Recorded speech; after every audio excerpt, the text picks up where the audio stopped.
When you go to a stadium to watch your favourite team, it's about family, community, and the connection we share.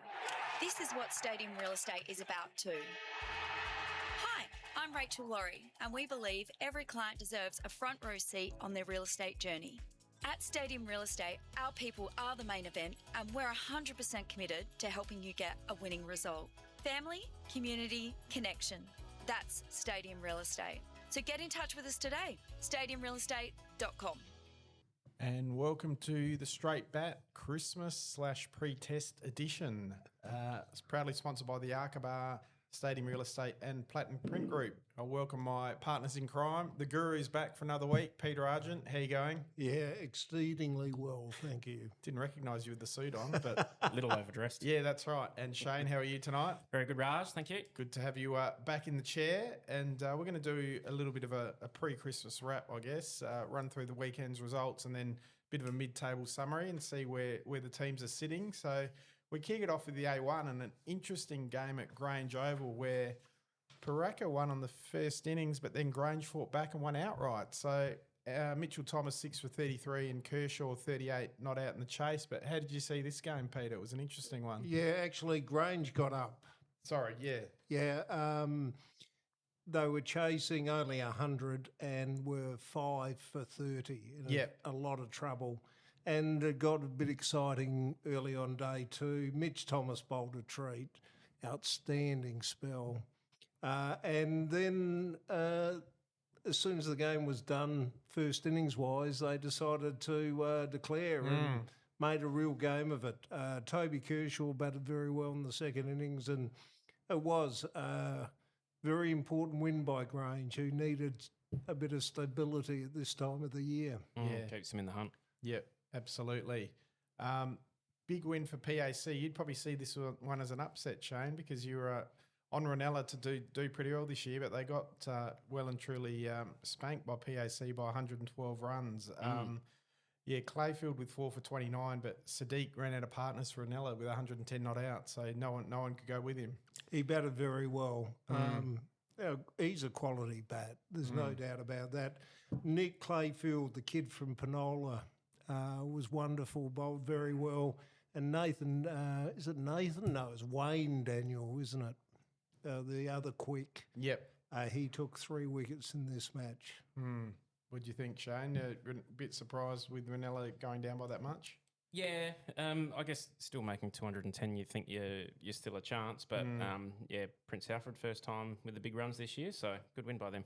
Yep. And Para Hills had a solid win against Spock, 8 for 255, Spock 178. So solid win for Para Hills there, Peter? Yeah, a lot of players got 20s and 30s for Para Hills. I don't think they had anyone in the top 5 or 6 that failed. Spock are struggling at the bottom of the ladder. Yeah. And, Para Hills bowled pretty well. All their bowlers seem to pick up a few wickets. And I guess, yeah, Spock the week before managed to bat the day out to get to that total. So hopefully a bit of time in the middle and come back next year, I guess, and, get that first win on the board. Brighton going from strength to strength with a massive win over Woodville South, racked up 302. Pretty even performance, but McEnany, I think, batting at 7 or 8, top scored with 74. So he hit a few long. Yep. He was very good. There was a couple of kids, a lad by the name of Max Matthews playing his first A-grade Premier League game, made 30-odd in the middle order, and young Emmanuel Johns, another teenager, made 50-odd batting in the middle order, batted for about 190-odd balls. So he did the right thing by the team, ultra patient, and got the runs. We'll talk a bit about the mid-season where they're sitting, but you've been surprised by Brighton, Shane, how well they've gone in the first half of the year? No, I guess they've been building. They were off to a flyer again last year and kind of fell away late. So for them, it'll be, keeping consistent for the second half of the year. And who knows, they might be pushing for that grand final spot. Very important win for our Port Districts going to Christmas. 9 for 213 and none for 26 over Old Scotch 66 172. So they would have been really happy with that win going to Christmas, Peter. I would have thought they would have been ecstatic. They dominated the game. Nathan Muggeridge took 5 in the first innings and had wickets in the second. Interestingly, Old Scots struggled to have a lot of guys perform. Max Marsland made 83 in the second dig, and he was the only one really to get past 30. So after Scotch's great start over the first 3 rounds, they must be pretty disappointing with their batting efforts in the last 2 games. Definitely come back to the pack in the last few games. And we had the boys from Trinity in last week, and they predicted a long day in the field, but I don't think they would have predicted this. 8 for 494 with Dryfield 178. Massive win for Goodwood and a very strong batting performance. Were you a little bit surprised they didn't have another go with the ball, or? Oh, I think they had decided they were going to bat the day out. Along with Jai's 178, Alfie Gleedle made 55 and better than even time.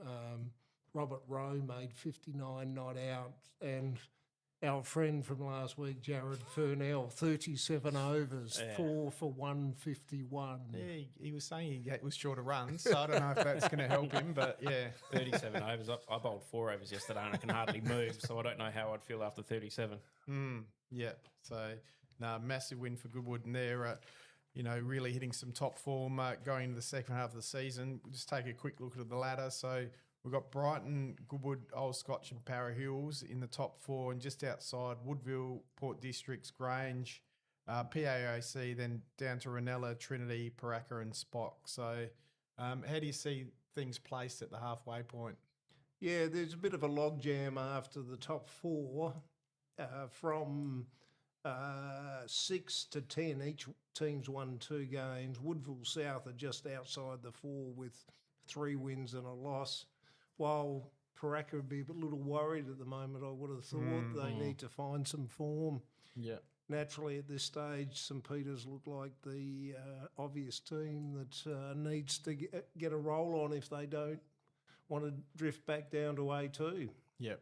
So if I was asking you both for grand final prediction at this halfway point of the season, where would you be looking? I think probably we're going to say Goodwood are going to be there, aren't we? Or you'd think Goodwood are around the mark. I did hear Jasper Davidson's supposed to be coming back after Christmas too, which will certainly help their cause. Yep. I do like the way Brighton are going about it.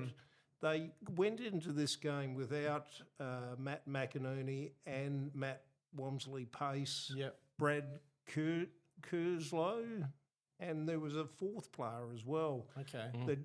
The name just escapes me at the moment. So to think they got that type of win over Woodville South last week, and they had all these kids do some work. Some good depth there, obviously. Yeah. You're right. Woodville South aren't a pushover. They've got some good names in that team. So, I still think Woodville South sitting at 5th, only 2 points out. They're definite chance to push up. I think the one to watch here at the moment is Port Districts. I reckon they've obviously picked up a few players in the off season. Sometimes it takes a little bit of time to gel, but they've come home with a wet sail in the lead up to Christmas. So there could be a bit of a smoky here. Okay, watch this space. And looking at the top run scorers, Walmsley Pace, who didn't play in the weekend, is still on top with 282. Rathnaika from Spock doing a good job at 263 in the bottom ranked side. Lewis 248, Davison 236 and Field 235. So 3 Goodwood players in there as well. So you like the fact that Matt Wamsley Pace is averaging 94 at the Decent moment. average. Yeah, you take that any time, wouldn't you? He is a quality bat, and he's great to watch, actually. Technically very, very sound and plays strokes all around the ground. One of those people that really, it's worth going down to have a Bo Peep at. No, I think all of the runs this year, whoever wins the association batting and bowling awards it's going to be a large number. There's some huge numbers going around. Absolutely, yeah, you're right. And swinging over the wicket, so a couple of tweakers on top, Michael McDonald with 21 and Jared Furnell with 20. And then Cole Petty, 19, Mitchell Thomas, 18, and Muggeridge, who got wickets on the weekend, 16. Yeah, it's interesting. I'd like to know amount of balls per wicket for Jared Furnell. Michael McDonald's proven tweaker. He's bowls great lines and doesn't give anything away. Cole Petty impressed me last week. I saw a bit of his performance against PAOC, and he charges in all day. Naturally, Mitch Thomas, we know how good he is, player of the year 24-25, and really is dragging his team along this year. Yeah. So who's in front player of the year at the moment, Shane? I've not that you've looked at the votes, but Well, I have, so I'm not going to say anything. okay, Peter, who's in front at the halfway point? You think in the player of the year? It'd be pretty tight, but I would think it would be. Hamish, I would have thought would have picked up a few votes. I think Matt Wamsley Pacer certainly should be around the mark. yep.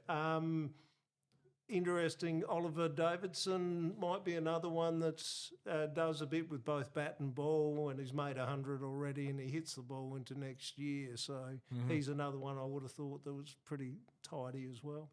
Very good. We'll swing into A2 now and the results on the weekend. Goodwood had a win over Unley, so 118 and 46, but then rolled for 120, Unley 8 for 172. So Goodwood won that one by 72 runs, Peter. Yeah, it was an interesting game. Unley were only about 18 or 19 runs away from snatching an outright win. So I would have thought the Goodwood A2 captain would have got a bit nervous towards the end. Interesting to see that Brad Muggleton took 5 for 20. Yep. It means that the old boy has still got a bit left in him, and Muggles would have to be comfortably well into his 30s now. So Yep. a 5 was a good effort in any. Yeah, Unley getting rolled for 46 is probably the surprise of the season so far. They've got a decent batting lineup, so for Goodwood to be able to roll them for 46 is huge. But obviously, almost pulled off the reverse outrights. There was a couple of those this week, but couldn't quite get there. Jeps Cross, big losers. Shane 9 for 307 versus 166, so went down by a lazy 141 runs. What happened there? Yeah, well, not their best day.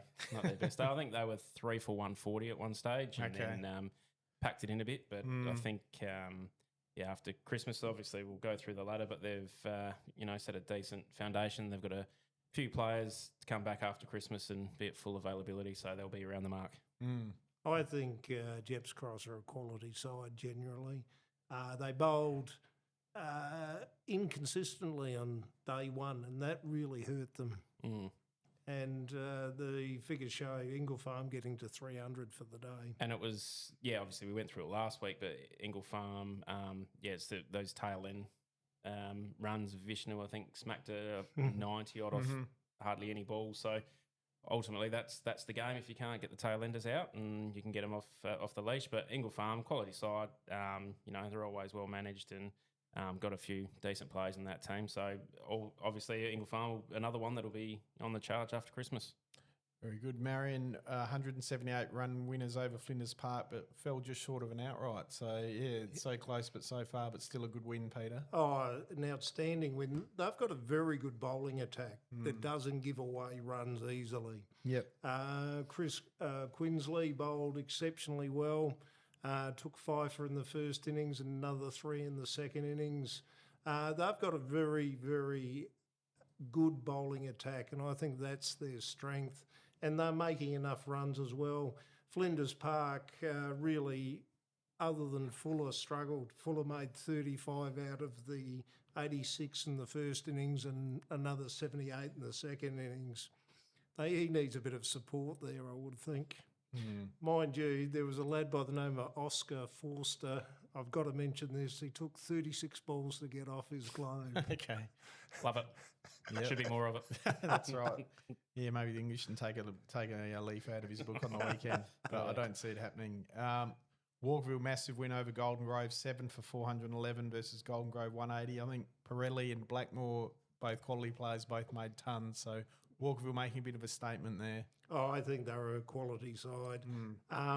Interesting, Matthew Clark got 5 for in the second innings for Golden Grove. Took all 5 wickets to fall. Considering he didn't take a wicket in the first innings, I think he would have been a lot more satisfied after day 2. Yep. Very good. Lions, good winners over Heckies, 9 for 236 and 7 for 164. Hectorville, 9 for 140. So good win there for Lions. Keeps them in touch with the 4. Yeah, Lions have been a bit up and down this year. They've had some great performances. I remember them playing against Goodwood, and their top order looked very strong, but they've had some days where they've struggled as well. So, yeah, getting the balance right, I think. And Brahma Lodge on the bottom of the ladder, but they made Hope Valley work hard for their win, got up by 18 runs, 7 for 279, Brahma Lodge 261. So not a bad effort there by Brahma Lodge. They fought that game out very well. There was a ninth wicket stand of 50-odd that got them to within 20-odd runs. And, yeah, you never know. Yep. No, Brahma Lodge still have a couple of dangerous players in their day that, they'll definitely cause some upsets in the back half of the year. All right, so let's have a look at the ladder at the halfway point. Marion sitting on top just ahead of Walkerville, then Ingle Farm and Flinders Park rounding out the four. Jeps Cross just outside by almost under a point, and then a big drop away to Lions, Hope Valley, Unley, Goodwood, Golden Grove, Hectorville and Brahma Lodge at the tail. So the top 5 teams seem to have cleared out there, and there's going to be a good battle for the top 4 positions. I think so. I like Marion a lot, and I'm actually suggesting that Jeps Cross might be the other team that makes the grand final this year. Okay. I don't think too many Walkerville Cats would be too happy with me, but I just feel like they've got the quality of players and they've got the batsmen to make the runs required. Well, yeah, the former captain, Brett Siebert, comes back for his finished wedding season now, so he's available for the rest of the year, and potentially a couple of fast bowlers on the horizon as well, which is probably what they're lacking a bit there. But, you even look down to Hope Valley, who are that game and a half out of the 4. They've been unlucky because they've had 2 no results, so they've only lost 1 game. They're sitting 2-1. Yep. So, any of those teams can obviously jump up and push for that 4, so it's going to be a tight battle. I still think Walkerville's probably the most well-rounded team. Marion are getting the results. Ingle Farm were impressive on the weekend, and it's going to be a tight one. It will be. And just looking at the top performers in the first half of the year, so Charlie Hood from Unley, 352 runs.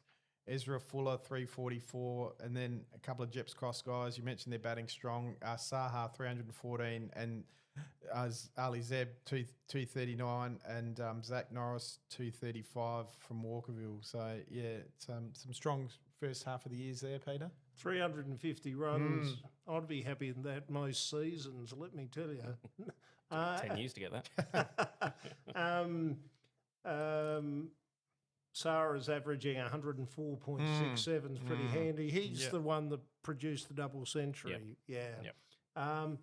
It was interesting, Zach Norris was up there amongst the run getters as well, because I would have actually thought 1 or 2 other Walkerville boys would have been in front of him. So that's a pretty good effort. Yeah, and speaking of good first half of the season, it's Tom Cousins, 30 wickets at 8.83, so that's pretty handy. Hasith Lakshita always in the wicket, 17 at 8, not bad either. Harry Chalor, 16 at 8, some astonishing bowling averages here. Quincy, 16 wickets at 9, and Tyrell Sinclair from Hope Valley, 15 at 13. So expensive, Tyrell. Yeah, that's right. Yeah, some astonishing bowling averages there. Well, Tom Cousins has had an outstanding year. Yeah. 30 wickets after 5 games. That wins the bowling trophy in a lot of seasons. So be interesting if he gets 50, 55 wickets in a season. That would be an outstanding effort. Tyrell Sinclair would be a real big chance for the A2 Player of the Year, I would have thought, because he's made a couple of scores with the bat as well, including a 95 in round 5. And he's a good all-round cricketer who's played District A cricket for 10 years. So not surprisingly, I watched Chris Quincy bowl last week. He just bowls Derek Underwood darts. He doesn't give anything away. I thought he could have been Derek Underwood recreated 40 years later. Yeah, very good. Yep. All right, and we'll just swing into the women's results from the weekend. Para Hills 1 for 225, 2 strong for Woody South, 5 for 28. Serene Hughes 109. So that was the partner of Nathan who we had on last week. Yeah. She's made back-to-back big scores. That's it, but not the biggest score for the game. Some incredible scores. Yeah, Tina Lester 160 with 12 fours and 17 sixes in a losing side. So 160 out of 208. That's an astonishing performance, isn't it? And 90% of those runs had to be in boundaries by the looks of that. Yeah. So, I didn't hit 17 sixes in my entire career. So a bit of a run fest there, but Para Hills got up reasonably comfortably in the end. Yeah, I don't know how short they brought the boundaries in there at number 1 at Para Hills, but it's not a small oval, so No, exactly. impressive. And Kensington, a tight win over Port Adelaide, 7 for 112, 5 for 111. So they're going not too bad, Kensies. And Paynham, 7 for 72 over Ranella, 67. Heather Westwood, 3 for 7 and 18 not out. So still Para Hills the standout in the women's comp favourites, do you think? Yes, if we look at the ladder here, we've got Para Hills out in front. They're a game and a half in front on 60 points. Yet to lose a game, obviously missed a few games. And then equal, the next 3 teams equal on the 45 points to round out the 4. So we've got Ranella consistently strong, Paynham obviously always consistently strong as well. Young team from Kensington on 45 points, so that rounds up the top 4. And then we've got dangerous Woodville South just sitting outside of the 4 on 35 points, and Port Adelaide West Torrens down the bottom at the moment on 30 points. But we do actually have a new addition into the women's Division 1 competition. I guess it was a decision that we made. Marion come to the association and said they could get a team up, and we decided to take the buyout. So given how much cricket's been lost, I think it's not ideal coming halfway through, but this way we can get a bit more cricket played after Christmas. I think that's a win. That's a big win. Yeah. Do they come in on 0 points though? Or? They do. They've got a bit of work to do, but Oh, good that they want to be involved in the competition, so that can only be a good thing. That's it. And all roads lead to the test match starting in 2 days. So, Peter, you're all dressed up to go to the test match dinner, but can you see, are we expecting a flat wicket with plenty of runs and at least a test match that goes 5 days? What do you think? Well, let's hope that we get a contest first. The thing that's frustrated me about the first 2 games, and Test match cricket and Ashes cricket is supposed to be the pinnacle. You want the best playing at their best, performing, and you want a contest. And you don't want a team to dominate the match. Yeah. We thought halfway through day 2 of the first test, we questioned where everything was heading. By the end of that day, Travis had made a ton, the game was over. It was really disappointing. I also felt that England weren't as competitive as I would have liked them to be in the second test. I think this test suits them a lot better. It'll be a flatter pitch. I suspect that there'll be a lot more runs in this game.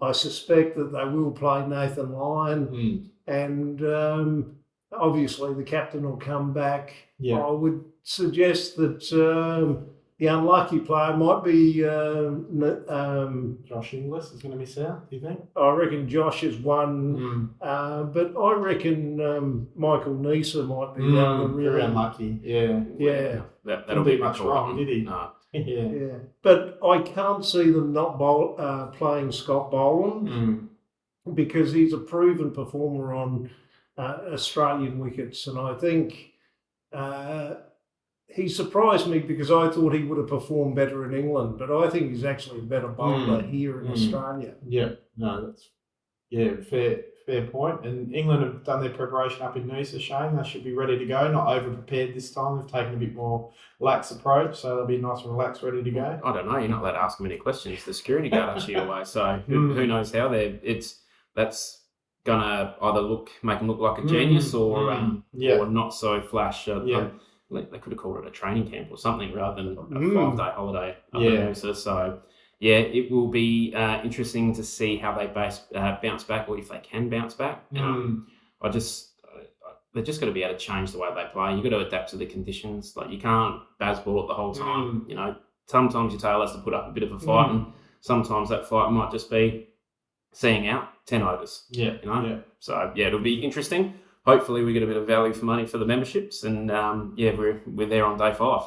It'd be nice. It was interesting listening to Harry Brook as I was coming in today. Harry Brooks suggested that he might have to temper his approach, which I thought was reasonably bloody obvious. Yeah, that's right. Yeah, exactly. Yeah. You temper your approach to the situation. So, but we'll see if They seem very stubborn there, not really willing to temper their approach that much. Like Ben Stokes kind of battened down the hatches, didn't he, along with the spinner in the second innings. So that was good to see some fight there. Yeah, I thought what Stokes did on the last day actually gave his team some leadership. And they certainly needed it at that stage. Yeah. So predictions for the Adelaide Test? Yeah, Australia. Probably let's go win it on day 4 and retain the Ashes on Saturday. Okay, Peter? I'm going a draw. A draw. Oh, okay, yeah. I'll go Australia to win on day 5, session 2. So, yeah, but it's going to be a great occasion. And, we'll no doubt see a lot of people from Adelaide Turf down there. So that will take us out for the straight back into Christmas. Have a nice break, gents, and we'll see you in the new year. Enjoy. Season's greetings. Cheers. Thanks.